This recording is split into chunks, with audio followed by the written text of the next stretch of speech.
Race academy ਦੇ ਸਾਰੇ ਹੀ ਦਰਸ਼ਕਾਂ ਨੂੰ ਮੇਰੇ ਵੱਲੋਂ ਪਿਆਰ ਤੇ ਸਤਿਕਾਰ ਭਰੀ ਸਤਿ ਸ੍ਰੀ ਅਕਾਲ।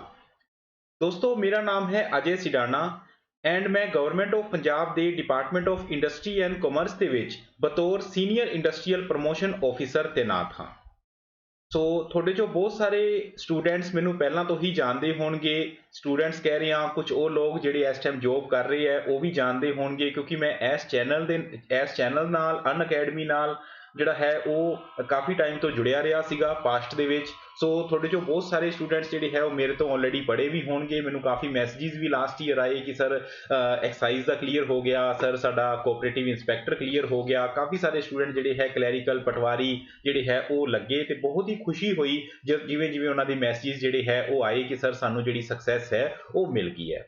ਸੋ ਕੁਝ ਟਾਈਮ ਪਹਿਲਾਂ, ਥੋੜੇ ਦਿਨ ਪਹਿਲਾਂ ਮੈਂ ਕਹੂੰਗਾ ਕਿ ਫਨਕਾਰ ਸਰ ਦੇ ਨਾਲ ਗੱਲ ਹੋਈ ਤਾਂ ਉਹਨਾਂ ਨੇ ਕਿਹਾ ਕਿ ਸਰ ਸਟੂਡੈਂਟਸ ਦੇ ਨਾ ਕੁਝ ਡਾਊਟਸ ਹੈਗੇ ਹੈ। ਡਾਊਟਸ ਕਿਸ ਨੂੰ ਲੈ ਕੇ? ਪ੍ਰੀਪਰੇਸ਼ਨ ਨੂੰ ਲੈ ਕੇ। ਡਾਊਟਸ ਹੈਗੀ ਹੈ ਸਿਲੈਕਸ਼ਨ ਪ੍ਰੋਸੈਸ ਨੂੰ ਲੈ ਕੇ। ਡਾਊਟਸ ਹੈਗੀ ਹੈ ਕਿ ਸਿਲੈਕਸ਼ਨ ਪੇਪਰ ਕਲੀਅਰ ਹੋਣ ਤੋਂ ਬਾਅਦ ਸਿਲੈਕਸ਼ਨ ਪ੍ਰੋਸੀਜਰ ਕੀ ਰਹਿੰਦਾ ਹੈ। ਫਿਰ ਉਸ ਤੋਂ ਬਾਅਦ ਸਭ ਤੋਂ ਵੱਡਾ ਡਾਊਟ ਹੈ ਕਿ ਜੋਬ ਵਿੱਚ ਜਾਣ ਤੋਂ ਬਾਅਦ ਕਿਸ ਤਰ੍ਹਾਂ ਦੇ ਚੇਂਜਸ ਜਾਂ ਕੀ ਚੀਜ਼ਾਂ ਜਿਹੜੀਆਂ ਹੈ ਉਹ ਸਾਨੂੰ ਆਉਂਦੀਆਂ, ਕਿਉਂਕਿ ਹਜੇ ਤੱਕ ਅਸੀਂ ਸਿਰਫ ਤਿਆਰੀ ਦੀ ਹੀ ਕਰ ਰਹੇ ਹਾਂ।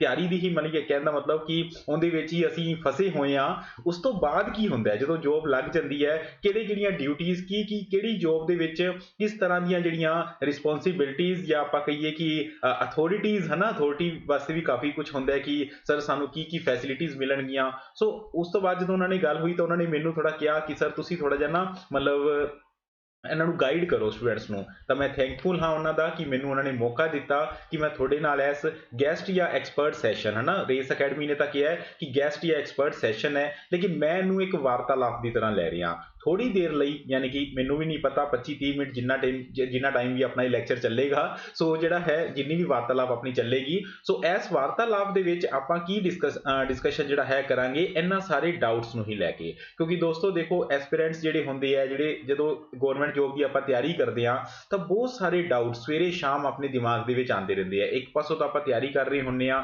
ਦੂਜੇ ਪਾਸੋਂ ਬਹੁਤ ਸਾਰੇ ਕੁਐਸਚਨਸ ਹੈਗੇ ਆ ਜਿਹੜੇ ਲਗਾਤਾਰ ਆਪਣੇ ਮਾਈਂਡ ਦੇ ਵਿੱਚ ਚੱਲ ਰਹੇ ਹੁੰਦੇ ਆ। ਸੋ ਮੈਂ ਇਹ ਕਹੂੰਗਾ ਕਿ ਅਗਲੇ ਅੱਧੇ ਘੰਟੇ ਦੇ ਵਿੱਚ ਤੁਹਾਡੇ ਉਹ ਕਾਫੀ ਜਿਹੜੇ ਡਾਊਟਸ ਹੈ ਉਹਨਾਂ ਨੂੰ ਕਲੀਅਰ ਕਰਨ ਦੀ ਕੋਸ਼ਿਸ਼ ਕਰਾਂਗੇ। ਤੇ ਇਸ ਸੈਸ਼ਨ ਦੇ ਵਿੱਚ ਤੁਹਾਡੇ ਸਭ ਲਈ, ਯਾਨੀ ਕਿ ਜੋ ਵੀ, ਚਾਹੇ ਕੋਈ ਇਸ ਟਾਈਮ ਤਿਆਰੀ ਕਰ ਰਿਹਾ ਹੈ, ਕੋਈ ਕਿਸੇ ਨੇ ਤਿਆਰੀ ਸ਼ੁਰੂ ਕੀਤੀ ਹੈ, ਕੋਈ ਬਿਲਕੁਲ ਇਸ ਸਿਚੁਏਸ਼ਨ ਤੇ ਖੜਾ ਹੈ ਕਿ 2-3 ਪੇਪਰ ਆਉਂਦੇ ਬਿਲਕੁਲ ਪੁਆਇੰਟਾਂ ਤੋਂ ਰਹਿ ਗਏ, ਕੋਈ ਵੇਟਿੰਗ ਦੇ ਵਿੱਚ ਰਹਿ ਗਿਆ, ਜਾਂ ਕੋਈ ਜਿਹੜਾ ਹੈ ਕਲੀਅਰ ਕਰਕੇ ਡਾਕੂਮੈਂਟ ਵੈਰੀਫਿਕੇਸ਼ਨ ਦੀ ਜਿਹੜੀ ਵੇਟ ਕਰ ਰਿਹਾ ਹੈ, ਜਾਂ ਕੋਈ ਪੋਸਟਿੰਗ ਦੀ ਵੇਟ ਕਰ ਰਿਹਾ ਹੈ, ਜਾਂ ਜਿੰਦੀ ਪੋਸਟਿੰਗ ਹੋ ਵੀ ਚੁੱਕੀ ਹੈ, ਸਭ ਲਈ ਕੁਝ ਨਾ ਕੁਝ ਇਸ ਸੈਸ਼ਨ ਦੇ ਵਿੱਚ ਜ਼ਰੂਰ ਹੈਗਾ। ਸੋ ਆਪਾਂ ਗੱਲਬਾਤ ਕਰਦੇ ਹਾਂ। ਆਪਾਂ ਤੁਹਾਡੇ ਜੋ ਕੋਈ ਡਾਊਟ ਹੈਗੇ ਆ ਉਹ ਵੀ ਆਪਾਂ ਉਸ ਤੋਂ ਬਾਅਦ ਜਿਹੜੇ ਹੈ ਮੈਂ ਤੁਹਾਨੂੰ ਦੱਸੂਗਾ ਵੀ ਕਿਸ ਤਰੀਕੇ ਨਾਲ ਤੁਸੀਂ ਜਿਹੜੇ ਡਾਊਟਸ ਆਪਦੇ ਦੇ ਸਕਦੇ ਹੋ। ਤਾਂ ਆਪਾਂ ਅਗਲਾ ਸੈਸ਼ਨ ਜਿਹੜਾ ਹੈ ਫਿਰ ਕਰ ਲਾਂਗੇ, ਉਸ ਬਾਰੇ ਆਪਾਂ ਬਾਅਦ ਚ ਗੱਲ ਕਰਾਂਗੇ। ਸੋ ਅੱਜ ਦੇ ਸੈਸ਼ਨ ਦਾ ਕੰਟੈਂਟ ਕੀ ਰਹੇਗਾ? ਸਭ ਤੋਂ ਪਹਿਲਾਂ ਆਪਾਂ ਗੱਲ ਕਰਾਂਗੇ ਸਕਸੈਸ, ਫੇਲੂਅਰ ਤੇ ਸਟਰਗਲ ਸਟੋਰੀ ਦੀ। ਠੀਕ ਹੈ, ਇਹਦੇ ਚੋਂ ਆਪਾਂ ਕਿਹਦੀ ਸਟੋਰੀ ਲਵਾਂਗੇ? ਸੋ ਮੈਨੂੰ ਫਨਕਾਰ ਸਰ ਨੇ ਸਪੈਸ਼ਲੀ ਇਹ ਗੱਲ ਕਹੀ ਕਿ ਸਰ ਤੁਸੀਂ ਆਪਦੇ ਬਾਰੇ ਦੱਸੋ, ਕਿਉਂਕਿ ਉਹ ਮੈਨੂੰ ਅੱਜ ਤੋਂ ਨਹੀਂ ਪਿਛਲੇ 10-12 ਸਾਲਾਂ ਤੋਂ ਜਾਣਦੇ ਹੈ। ਸੋ ਮੈਂ ਕੋਸ਼ਿਸ਼ ਕਰੂੰਗਾ ਕਿ ਮੈਂ ਤੁਹਾਨੂੰ ਸਮਝਾ ਸਕਾਂ ਕਿ ਕਿਸ ਤਰੀਕੇ ਨਾਲ ਕੀ ਪੋਜ਼ਿਟਿਵ ਨੈਗੇਟਿਵ ਲਾਈਫ ਦੇ ਵਿੱਚ ਆਉਂਦੇ ਹੈ ਤੇ ਉਹਨੂੰ ਆਪਾਂ ਕਿਸ ਤਰੀਕੇ ਨਾਲ ਓਵਰਕਮ ਕਰਨਾ ਹੈ। ਸੋ ਉਹਦੇ ਵਿੱਚ ਆਪਾਂ ਗੱਲ ਕਰਾਂਗੇ। ਫਿਰ ਆਪਾਂ ਗੱਲ ਕਰਾਂਗੇ ਕਿ strategy to prepare for government jobs, ਯਾਨੀ ਕਿ ਤੁਸੀਂ ਕਿਸੇ ਵੀ ਜੌਬ ਦੀ ਪ੍ਰੀਪਰੇਸ਼ਨ ਕਰਨੀ ਹੈ, ਚਾਹੇ ਉਹ ਪੰਜਾਬ ਗਵਰਨਮੈਂਟ ਦੀ ਹੈ, ਚਾਹੇ ਸੈਂਟਰ ਗਵਰਨਮੈਂਟ ਦੀ ਹੈ, ਬੈਂਕਿੰਗ ਸੈਕਟਰ ਦੀ ਹੈ, ਕਿਸੇ ਵੀ ਸੈਕਟਰ ਦੀ ਅਗਰ ਜੌਬ ਹੈ, ਉਹਦੇ ਲਈ ਪ੍ਰੀਪਰੇਸ਼ਨ ਕਰਨਾ, ਕਿੱਥੋਂ ਸਟਾਰਟ ਕਰਨੀ ਹੈ, ਕਿੱਥੇ ਖਤਮ ਕਰਨੀ ਹੈ, ਉਹ ਸਾਰੀ ਗੱਲਬਾਤ ਕਰਾਂਗੇ। ਦੈਨ ਆਪਾਂ ਗੱਲ ਕਰਾਂਗੇ ਵਟ ਆਫਟਰ ਸਿਲੈਕਸ਼ਨ, ਜਦੋਂ ਤੁਹਾਡਾ ਪੇਪਰ ਕਲੀਅਰ ਹੋ ਜਾਂਦਾ ਹੈ ਤੇ ਸਿਲੈਕਸ਼ਨ ਦੇ ਵਿਚਕਾਰ ਕਿਹੜੇ ਸਟੈਪਸ ਹੁੰਦੇ ਆ, ਕਈਆਂ ਨੂੰ ਉਹ ਨਹੀਂ ਪਤਾ ਹੋਣਗੇ, ਉਸ ਬਾਰੇ ਆਪਾਂ ਗੱਲ ਕਰਾਂਗੇ। ਦੈਨ ਆਪਾਂ ਗੱਲ ਕਰਾਂਗੇ ਕਿ ਜਿਹੜੀਆਂ ਗਵਰਨਮੈਂਟ ਜੌਬਸ ਰੀਸੈਂਟ ਦੇ ਵਿੱਚ ਨਿਕਲੀਆਂ, ਪਿਛਲੇ ਸਾਲ 2 ਸਾਲ ਦੇ ਵਿੱਚ ਜੋ ਜੌਬਸ ਨਿਕਲੀਆਂ ਤੇ ਸੇਮ ਜਿਹੜੀਆਂ ਹੈ ਅਗਲੇ 1 ਸਾਲ ਦੇ ਵਿੱਚ ਵੀ ਆਉਣ ਦੀ ਸੰਭਾਵਨਾ ਹੈਗੀ ਹੈ, ਉਹਨਾਂ ਦੀਆਂ ਕੀ ਡਿਸਕ੍ਰਿਪਸ਼ਨਸ ਹੈਗੀਆਂ। ਠੀਕ ਹੈ, ਯਾਨੀ ਕਿ ਕਿਸ ਤਰੀਕੇ ਦਾ ਵਿੱਚ ਉਹਨਾਂ ਦਾ ਅੱਗੇ ਕੰਮ ਹੁੰਦਾ ਹੈ, ਯਾਨੀ ਕਿ ਜਦੋਂ ਤੁਹਾਡੀ ਜੌਬ ਲੱਗ ਜਾਂਦੀ ਹੈ ਉਸ ਤੋਂ ਬਾਅਦ ਤੁਹਾਡੀ ਕਿੰਨੀ ਕੁ ਜਿਹੜੀ ਅਥਾਰਟੀ, ਕਿੰਨੀ ਕੁ ਠੁੱਕ ਹੁੰਦੀ ਹੈ ਤੇ ਕਿੰਨੀਆਂ ਤੁਹਾਡੀਆਂ ਡਿਊਟੀਆਂ ਹੁੰਦੀਆਂ। ਇਹ ਸਾਰੀ ਚੀਜ਼ ਬਾਰੇ ਆਪਾਂ 1 ਬਾਈ 1 ਡਿਸਕਸ਼ਨ ਜਿਹੜਾ ਹੈ ਉਹ ਕਰਾਂਗੇ। ਸੋ ਸਭ ਤੋਂ ਪਹਿਲਾਂ ਆਪਾਂ ਚੱਲਦੇ ਹਾਂ ਦੋਸਤੋ, ਪਹਿਲਾ ਜਿਹੜਾ ਆਪਣਾ ਸੈਗਮੈਂਟ ਹੈ ਉਹ ਹੈ ਸਕਸੈਸ, ਫੇਲੂਅਰ ਤੇ ਸਟਰਗਲ ਸਟੋਰੀ।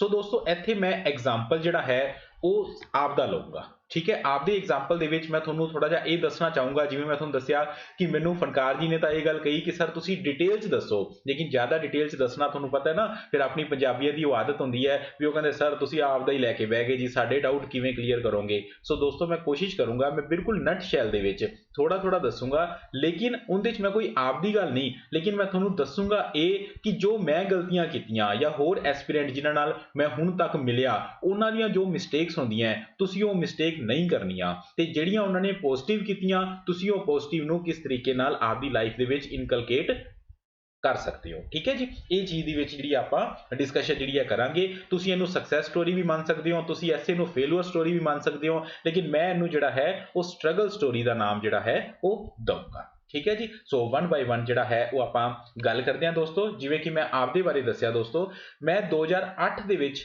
ਪਾਸ ਆਊਟ ਸੀਗਾ। ਮੈਂ ਗ੍ਰੈਜੂਏਸ਼ਨ ਕੀਤੀ ਦੋਸਤੋ 2008 ਦੇ ਵਿੱਚ, ਮੈਂ ਬੀਟੈਕ ਕੀਤੀ ਮਕੈਨੀਕਲ ਦੇ ਵਿੱਚ। ਉਸ ਤੋਂ ਬਾਅਦ ਮੈਂ 2011 ਦੇ ਵਿੱਚ ਜਿਹੜਾ ਹੈ ਉਹ ਮੈਂ M.Tech ਕੀਤੀ। ਠੀਕ ਹੈ ਜੀ, 2008 ਦੇ ਵਿੱਚ ਜਦੋਂ ਮੈਂ ਪਾਸ ਆਊਟ ਹੋ ਚੁੱਕਿਆ ਸੀ, ਉਸ ਤੋਂ ਬਾਅਦ ਹੀ ਮੈਂ ਇਸ ਤੋਂ ਬਾਅਦ ਇਹਦੇ ਵਿਚਕਾਰ ਇੱਥੋਂ ਹੀ ਮੈਂ ਸਟਾਰਟ ਕਰਤੀ ਦੋਸਤੋ ਇੱਕ private job, teaching job, private engineering college ਦੇ ਵਿੱਚ ਮੈਂ ਜਿਹੜੀ ਹੈ ਪ੍ਰਾਈਵੇਟ ਜੋਬ ਸ਼ੁਰੂ ਕਰਤੀ। ਹੁਣ ਦੋਸਤੋ ਮੈਂ ਗਵਰਨਮੈਂਟ ਜੋਬ ਦੀ ਜਿਹੜੀ ਤਿਆਰੀ ਹੈ ਉਹ ਸਟਾਰਟ ਕੀਤੀ 2014 ਦੇ ਵਿੱਚ। ਹੁਣ ਮੇਰੀ ਪਹਿਲੀ ਮਿਸਟੇਕ ਜਿਹਦੇ ਤੋਂ ਤੁਸੀਂ ਸਿੱਖਣਾ ਹੈ, ਹੁਣ ਤੁਸੀਂ ਧਿਆਨ ਨਾਲ ਸੁਣਨਾ ਹੈ, ਮੈਂ ਇੱਥੇ ਤੁਹਾਨੂੰ ਕੋਈ ਆਪਦੀ ਸਟੋਰੀ ਨਹੀਂ ਸੁਣਾ ਰਿਹਾ, 1 ਬਾਈ 1 ਹਰ ਲਾਈਨ ਦੇ ਵਿੱਚ ਮੈਂ ਹੁਣ ਤੋਂ ਲੈ ਕੇ ਅਗਲੇ ਕੁਝ ਟਾਈਮ ਤੱਕ ਜਿੰਨਾ ਚੀਜ਼ਾਂ ਬੋਲੂੰਗਾ ਹਰ ਲਾਈਨ ਦੇ ਵਿੱਚ ਤੁਹਾਨੂੰ ਕੁਝ ਨਾ ਕੁਝ ਸਿੱਖਣ ਤੋਂ ਮਿਲੂਗਾ। ਜਿਵੇਂ ਫੋਰ ਐਗਜ਼ਾਮਪਲ ਦੋਸਤੋ ਇੱਕ ਚੀਜ਼ ਬੜੀ ਪਪੂਲਰ ਹੈਗੀ ਹੈ, ਤੁਸੀਂ ਵੀ ਸੁਣੀ ਹੋਏਗੀ, ਥੋਮਸ ਐਡੀਸਨ ਜਿਨ੍ਹਾਂ ਨੇ ਬਲਬ ਦਾ ਅਵਿਸ਼ਕਾਰ ਕੀਤਾ ਸੀਗਾ, ਉਹ ਕਹਿੰਦੇ ਸੀਗੇ ਕਿ ਮੈਨੂੰ ਇਸ ਨਾਮ ਨਾਲ ਨਾ ਜਾਣਿਆ ਜਾਵੇ ਕਿ ਮੈਂ ਬੱਲਬ, ਮੈਨੂੰ ਇੱਕ ਮੈਥਡ ਆਂਦਾ ਹੈ ਜਿਹਦੇ ਨਾਲ ਬੱਲਬ ਬਣ ਗਿਆ, ਮੈਨੂੰ ਉਹ 999 ਮੈਥਡਸ ਆਂਦੇ ਹੈ ਜਿਨ੍ਹਾਂ ਨਾਲ ਬੱਲਬ ਨਹੀਂ ਬਣਦਾ। ਸੋ ਉਹੀ ਚੀਜ਼ ਹੈ ਕਿ ਜਿਹੜੀਆਂ ਮਿਸਟੇਕਸ ਹੋਈਆਂ, ਜੋ ਇੱਕ ਜਿਹੜੇ ਇਸ ਟਾਈਮ ਜੋਬ 'ਚ ਹੈਗੇ ਹੈ ਜਾਂ ਕਿਸੇ ਕਾਰਨਵਸ਼ ਜੋਬ ਨਹੀਂ ਲੱਗ ਸਕੇ, ਉਹਨਾਂ ਦੀਆਂ ਜਿਹੜੀਆਂ ਮਿਸਟੇਕਸ ਹੈਗੀਆਂ ਉਹਨਾਂ ਤੋਂ ਆਪਾਂ ਨੂੰ ਸਿੱਖਣਾ ਚਾਹੀਦਾ ਹੈ। ਉਹਨਾਂ ਨੇ ਜੋ ਪੋਜ਼ਿਟਿਵ ਕੀਤਾ ਉਹਨਾਂ ਨੂੰ ਆਪਣੀ ਲਾਈਫ ਦੇ ਵਿੱਚ ਆਪਾਂ ਨੂੰ ਜਿਹੜਾ ਗੇਨ ਹੈ ਉਹ ਕਰਨਾ ਚਾਹੀਦਾ ਹੈ। ਸੋ ਇੱਥੇ ਮੇਰੀ ਪਹਿਲੀ ਮਿਸਟੇਕ ਦੋਸਤੋ, ਫਸਟ ਮਿਸਟੇਕ ਜੋ ਤੁਸੀਂ ਨਹੀਂ ਕਰਨੀ ਹੈ, तो वो पहली मिसटेक की हैगी है, वो पहली मिसटेक है टारगेट ना क्लीयर होना। आपका जिहड़ा टारगेट है, टारगेट ना क्लीयर होना या गोल पोस्ट नूं वार-वार चेंज करना। समझ रहे हो गोल पोस्ट की हुंदा है, यानी कि कहने का मतलब एक बारी सोचो, दुनिया के सिनेरियो नूं सोचो, उस नूं सोच के आपदा गोल पोस्ट हुणे डिसाइड करो कि तुसी आपदा कोई जिवें आईलैट्स करके बाहर जाना है या कुछ फॉरन तो कोई स्टडी करनी है या इंडिया च ही रह के कोई फर्दर स्टडी करनी है, इंडिया च ही रह के कोई private company they which job करनी है या तुसी सरकारी नौकरी करनी है।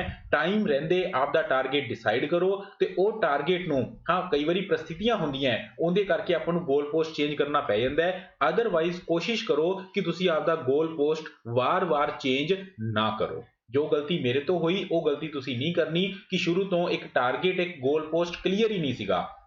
जो दुनियादारी चली गई, जदों प्राइवेट जॉब दे विच दिक्कतां आन लगियां उदों मैं सोचन लग्या भी नहीं मैनू सिक्योरिटी चाहिदी है, मैनू जिहड़ा है ना वो government sector they which job करनी है। उदों तक दोस्तों ग्रैजुएशन तो बाद 6 साल हो चुके सीगे। उसदी दिक्कत की आई, फैमिली बन चुकी सी, मैरिज हो चुकी सी, 2015 दे विच बेटी दा जन्म होया। सो उस तो बाद देखो फैमिली दे नाल तुसीं खुद सोच सकदे हो, फैमिली दे नाल पढ़ना काफ़ी मुश्किल हुंदा है। उदों दिक्कतां की आईयां, 6 सालां तो मैं टीचिंग कर रहा सीगा, मैनू आपदे ही स्टूडेंट्स दे नाल जिहड़ा है हुंदी कोई दिक्कत नहीं है, लेकिन फिर भी अगर मैं तुहानूं इत्थे पर्सनल गल थोड़ी जी आपदी दस्सां तां आपदे ही स्टूडेंट मैनू उत्थे नाल मिलदे सीगे जिहड़े उसे एग्जाम नूं दे रहे हुंदे सीगे। थोड़ी जी मन दे विच थोड़ा जिहा इह चीज़ आंदी सीगी ते कई वारी तां तुसीं इह देखो कि जिहड़ा है वो मैं एग्जाम सेंटर दे विच बिल्कुल टाइम ते या टाइम तो भी 5-5 मिनट लेट एंट्री जिहड़ा है करदा सीगा। सो क्यों करदा सीगा? क्योंकि मैनू इह हुंदा सीगा कि कोई मैनू ना देखे, सिर्फ मन दा वहम सीगा, लेकिन वो चीज़ तो तुसीं बच सकदे हो। तुसीं जिहड़ा आपदा टारगेट है, जिहड़ा आपदा गोल पोस्ट है,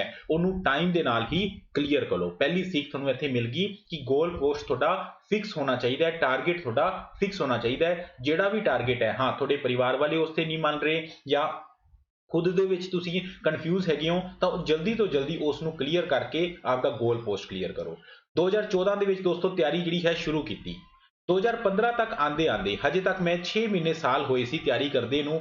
मैं IBPS PO दा एग्जाम, IBPS PO बैंक का एग्जाम, रिटन एग्जाम क्लीयर किया, दैन पहला प्री एग्जाम क्लीयर किया, then written mains exam clear किया, दैन इंटरव्यू क्लीयर करन तो बाद मेरा 0.2 मार्क्स तो फाइनल सिलेक्शन जिहड़ी है वो रह गई। ठीक है, फाइनल सिलेक्शन रह गई। हुण इत्थे हजे तक नहीं कुछ भी सीखण नूं मिलिया। हुण सुनो मेरी सैकेंड मिसटेक, मैं इस तो डिप्रैस होके या गुस्सा होके मैं क्या भी नहीं ये तैयारी मेरे लिए है ही नहीं, ਸਿਫਾਰਿਸ਼ਾਂ ਚਲਦੀਆਂ, ਸਿਸਟਮ ਹੀ ਕਰਪਟ ਹੈ, ਐਕਸੈਟਰਾ ਐਕਸੈਟਰਾ, ਹਰ ਇੱਕ ਦੇ ਦਿਮਾਗ ਦੇ ਵਿੱਚ ਇਹ ਚੀਜ਼ਾਂ ਆਉਂਦੀਆਂ। ਮੈਂ 2015 ਤੋਂ ਲੈ ਕੇ 2016 ਤੱਕ ਉੱਥੇ ਹੀ ਮੈਂ ਆਪਦੀਆਂ ਬੁੱਕਸ ਜਿਹੜੀਆਂ ਹੈ ਸਾਰੀਆਂ ਸਾਈਡ ਤੇ ਰੱਖਤੀਆਂ ਤੇ ਮੈਂ ਸੋਚਿਆ ਵੀ ਹੁਣ ਮੈਂ ਤਿਆਰੀ ਨਹੀਂ ਕਰੂੰਗਾ। ਮੇਰੀ ਸੈਕਿੰਡ ਮਿਸਟੇਕ ਜਿਹੜੀ ਤੁਸੀਂ ਨਹੀਂ ਕਰਨੀ ਹੈ ਉਹ ਕੀ ਹੈ? ਆਪਦੀ ਤਿਆਰੀ, ਥੋੜੀ ਜਿਹੀ ਗੱਲ ਚੁਭਵੀਂ ਹੈ, ਆਪਦੀ ਤਿਆਰੀ ਘੱਟ ਹੋਣ ਕਰਕੇ ਸਿਸਟਮ ਤੇ ਜਾਂ ਹੋਰ ਚੀਜ਼ਾਂ ਦੇ ਉੱਪਰ ਬਲੇਮ ਕਰਨਾ। नो डाउट कई बारी इस तरह दी दिक्कतां आ जांदियां एग्जाम दे विच, वो अलग चीज़ है, लेकिन एक्सक्यूज यानी कि सैकेंड मिस्टेक मेरी की सीगी भी आपदे आप नूं ही एक्सक्यूज दे के समझाना भी नहीं नहीं तां हो गया, ये नहीं देखना कि मेरे तो की कमी रह गई। ठीक है, यानी कि कहते हैं ना, तमाम उम्र हम एक ही भूल करते रहे, धूल हमारे चेहरे पे थी, हम आईना साफ करते रहे। सो हुंदा की है कि मैं आईने ਦੀਆਂ ਗਲਤੀਆਂ ਕੱਢੀ ਗਿਆ ਵੀ ਮੈਂ ਤਾਂ ਬਹੁਤ ਤਿਆਰੀ ਕੀਤੀ ਸੀ ਜੀ, ਇਹ ਨਹੀਂ ਪਤਾ ਕਿ ਮੈਨੂੰ ਤਾਂ ਹਜੇ ਸਾਲ ਹੀ ਹੋਇਆ ਸੀਗਾ, ਲੋਕਾਂ ਨੂੰ 6-6 7-7 ਸਾਲ ਲੱਗ ਜਾਂਦੇ, ਮੇਰੇ ਖੁਦ ਨੂੰ ਲੱਗੇ ਆ, ਤੁਹਾਨੂੰ ਮੈਂ ਅੱਗੇ ਜਾ ਕੇ ਦੱਸੂਗਾ। ਸੋ एक्सक्यूज देना, वो एक्सक्यूज नहीं देने। दूसरी मिस्टेक जिहड़ी तुसी नहीं करनी वो है तुसी आपदे आप दे प्रति ईमानदार रहना है, आपदे मन नूं नहीं समझाना कि तू तां बहुत कुछ कीता सीगा, फलानी जगह ते गलती हो गई। थोड़ी जी चुभवीं गल है, लेकिन इनू आपदे मन दे विच लैके आना है अगर सक्सैस लैनी है तां। आ दूजी मिस्टेक नहीं करनी। ठीक है, उस तो बाद चलते हैं जी आपां। हुण मैं कुछ पॉजिटिव ते आऊगा। 2016 ਦੇ ਵਿੱਚ ਤੁਹਾਨੂੰ याद होएगा चुनाव होने सी 17 ਦੇ ਵਿੱਚ। ठीक है, 17 ਚ ਹੋਏ ਸੀ ਨਾ ਪੰਜਾਬ ਦੇ चुनाव, फिर 22 ਚ ਹੋਏ। ਸਰਕਾਰ ਨੇ ਇਹ ਅਨਾਉਂਸ ਕੀਤਾ ਸੀ ਕਿ ਜਿਹੜੀਆਂ ਹੈ ਨਾ ਵੈਕੈਂਸੀਜ਼ ਨਿਕਲਣਗੀਆਂ, ਕਾਫੀ ਨਿਕਲਣਗੀਆਂ, ਹੈ ਨਾ। ਸੋ ਉਸ ਟਾਈਮ ਤੇ ਪਟਵਾਰੀ, ਐਕਸਾਈਜ਼ ਇੰਸਪੈਕਟਰ, ਕਾਨੂੰਗੋ, ਇਲੈਕਸ਼ਨ ਕਾਨੂੰਗੋ, ਇਸ ਤਰ੍ਹਾਂ ਦੀਆਂ ਜਿਹੜੀਆਂ ਵੈਕੈਂਸੀਜ਼ ਹੈ ਉਹ ਆਈਆਂ। मैं अप्लाई किया तो जोड़ा है ना पढ़ना स्टार्ट करता। हुण देखो मेरी उस गलती ने मैनू किवें इफेक्ट किया। अगर मैं 2015 तो ही पढ़ता रहिंदा तो शायद मैं उस टाइम ते मेरी सिलैक्शन हो जाती इन्हां चों किसी दे विच। सिलैक्शन किवें नहीं हुई? पटवारी का exam 1.5 marks down from the cut off. Excise का एग्जाम 1 मार्क, मैं वेटिंग दे विच सीगा, मेरा रैंक 24 वैकेंसी सीगियां, मेरा रैंक सीगा 42। इलैक्शन कानूगो टोटल वैकेंसी सीगियां 5, मेरा पूरे पंजाब दे विच रैंक सीगा 9। किन्ने मार्क्स तो रह गया? 0.25। 0.25 मार्क्स तो मैं 2016 दे विच उस दे विच नहीं हो पाया। हुण इत्थे आंदी है दोस्तों आपदियां मिस्टेक्स तां मैं दसदियां, हुण मैं इत्थे दसदा सब तो वड्डा पॉजिटिव पॉइंट जिहड़ा तुसीं आपदी लाइफ दे विच लैके आना है। वो एक सिंपल जी गल है दोस्तों, कॉन्टीन्यूटी। हुण एक कॉन्टीन्यूटी की हुंदी है? कॉन्टीन्यूटी हुंदी है निरंतरता। सो लगातारता। लगातारता का की मतलब? 2016 ਦੇ ਵਿੱਚ ਸਾਰੇ ਜਣੇ ਇਹ ਕਹਿਣ ਲੱਗੇ ਸੀ ਵੀ ਹੁਣ ਤਾਂ ਵੈਕੈਂਸੀਜ਼ ਨਿਕਲ ਆਈਆਂ, ਹੁਣ ਨਵੀਂ ਸਰਕਾਰ ਬਣ ਚੁੱਕੀ ਹੈ, ਹੁਣ 2021 ਤੋਂ ਪਹਿਲਾਂ ਵੈਕੈਂਸੀਜ਼ ਨਹੀਂ ਨਿਕਲਣਗੀਆਂ। ਜਿਵੇਂ 2016 ਦੇ ਵਿੱਚ ਨਿਕਲੀਆਂ ਸੀਗੀਆਂ, ਹੁਣ ਵੈਕੈਂਸੀ 2021 ਦੇ ਵਿੱਚ ਜਿਹੜੀਆਂ ਹੈ ਉਹ ਨਿਕਲਣਗੀਆਂ। ਸੋ ਹੁਣ ਇੱਥੇ ਇਹ ਵੀ ਹੋ ਸਕਦਾ ਹੈ ਜੋ ਆਪਣੇ ਚੋਂ ਬਹੁਤ ਸਾਰੇ ਜਣੇ ਇਹ ਚੀਜ਼ ਕਰਦੇ ਹੈ, ਜੋ ਸਿਰਫ ਸੋਚ ਲੈਂਦੇ ਆ ਆਪਾਂ ਕਿ ਆਪਾਂ ਠੀਕ ਹੈ ਆਪਾਂ ਤਿਆਰੀ ਕਰਾਂਗੇ, ਪਹਿਲਾਂ ਵੈਕੈਂਸੀਜ਼ ਆ ਜਾਣ, पेपर की तरीक आ जाए, सो उदों आप करांगे, लेकिन उत्थे ही अपनी गलती हो जाती है। मैं प्राइवेट जॉब करता सीगा, सवेरे 7 बजे घरों निकलदा, शाम नूं 7 बजे आंदा। मैं उदों 2016 दे विच जिहड़ी मैं गलती 1 साल की 2015 तो 16 तक तैयारी नहीं की, लेकिन 2016 दे विच जदों तैयारी दोबारा स्टार्ट की ना तो वह इन्ने फर्म डिसीजन नाल की, जिवें कहंदे ना कि जब तक तोड़ेंगे नहीं तब तक छोड़ेंगे नहीं।